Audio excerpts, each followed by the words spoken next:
네, 현행 교육감 직선제의 대안들을 살펴보면 시도지사 러닝메이트제부터 간선제, 임명제까지 다양한데요.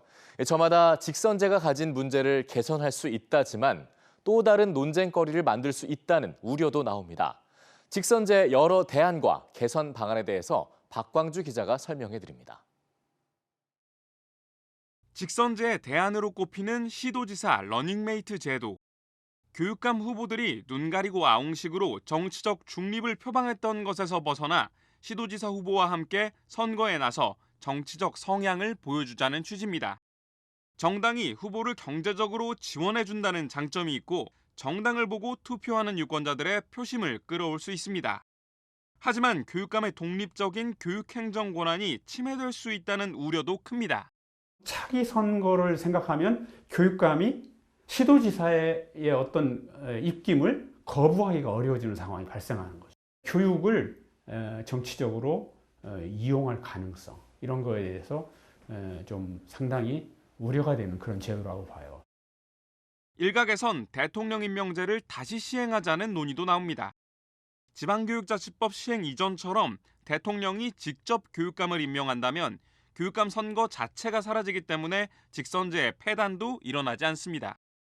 하지만 교육행정의 독립성을 잃게 될 거란 목소리도 큽니다. 임명제로 간다고 한다면 그야말로 정치권에서 활동한 인사들이 그야말로 교육을 그냥 전문성이 없는 사람들이 맡아버릴 가능성이 많이 있어요.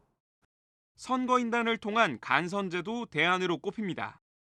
교육에 직접 이해당사자나 전문가들을 추려 적극적으로 투표권을 행사하게 하자는 건데 쟁점은 누가 선거권을 갖느냐입니다.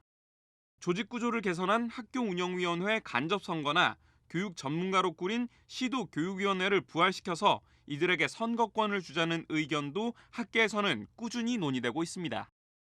마침 학부모회도 조례도 나오고 점차 돼가고 있죠. 그 기초 조직이 탄탄해진다고 한다 하면 학교 운영위원회의 민주적 정당성을 높여서 그 대안의 하나로.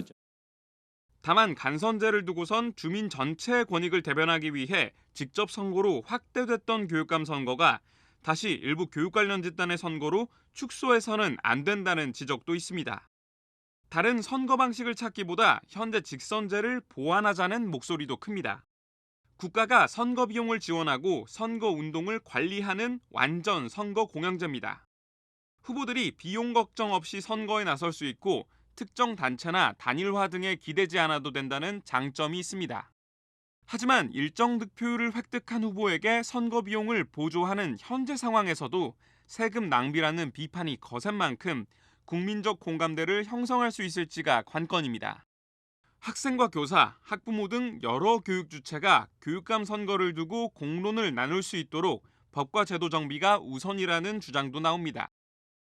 교사들의 경우에는 SNS에서 좋아요조차도 누를 수가 없고 본인의 의사를 표명할 수가 없게 됩니다. 모의 선거를 하거나 우리가 좋아하는 공약 후보에 대해서 알릴 수도 있어야 되는데 이거 자체도 지금 선관위가 하지 못하게끔 막아놓은 상태이거든요. 선거제 개편 논의로 시작돼 교육감 선거 전반에 관심이 쏠리는 지금 직선제의 해묵은 문제점은 보완하고 대안과 개선 방안을 살펴볼 때입니다. EBS 뉴스 박광주입니다.